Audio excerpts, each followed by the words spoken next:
Hey, welcome back to Game Crunch, everybody, keeping you up to date with the latest in the video game world. Now, we've got a couple interesting topics to talk about today, including a new IP from Atlus that is just getting raving reviews, and we've got the story of a movie/documentary that's been filmed completely within GTA Online.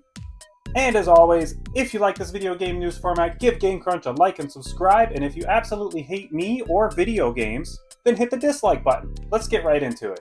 First up, Grand Theft Auto Hamlet, shot completely within GTA Online, is set to hit US theaters next year. The film was created during the COVID-19 lockdown and follows two out-of-work actors who decide to stage a performance of Hamlet within the chaotic world of GTA Online. The film premiered at South by Southwest, or SXSW, festival earlier this year, where it won the jury award for the documentary feature. According to The Hollywood Reporter, Mubi has acquired the US cinema and global streaming rights for this film. The story focuses on actors Sam and Mark, who turned to GTA Online as a way to cope with the UK's third lockdown. They decide to perform Hamlet in-game, navigating the violent and unpredictable nature of the online world. Despite the chaos, they find moments of peace and reflection, echoing Shakespeare's themes in a modern and virtual world.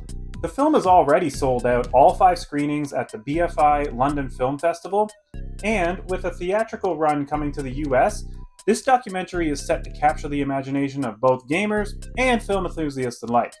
Now let's talk about this just for 1 minute. I think as we start to see more games become more and more photorealistic and more AI technology is brought into the mix, we're probably going to start seeing more movies like this in general, filmed within different video games. What do you think? Let me know down below. And next up, Metaphor Refantazio, which is Atlus's newest RPG, kind of Persona-like, has reached a pretty big milestone. It sold 1 million copies in its first day of release. According to a press release from Sega, the game's global sales include both physical and digital versions across PS5, Xbox Series, and the PC. For context, Persona 5, another hit from Atlus, sold 500,000 copies in its first month in Japan, eventually hitting 1.5 million globally. Prior to that, the last release, Persona 4 Golden, hit 800,000 units, last reported in 2014. That game has since been released on more modern platforms. This really goes to show how that Persona series is really growing over time, that Atlus can put out a similar game without the Persona IP attached to it and sell this big. I'm very excited to see what the numbers are for Persona 6, and I'm about this close to wanting to check this game out now. Metaphor Refantazio has been hailed by critics, sitting at a 93 on PS5 on Metacritic. VGC, for example, called it another unforgettable RPG from the creators of Persona, and Games Radar was calling it a triumphant evolution of Atlus's best.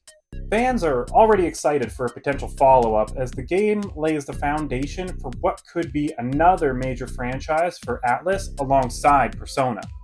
With such a strong start, it looks like Metaphor has cemented itself as a hit right out of the gate, and Atlus now has an even brighter future ahead with 2 powerhouse RPGs.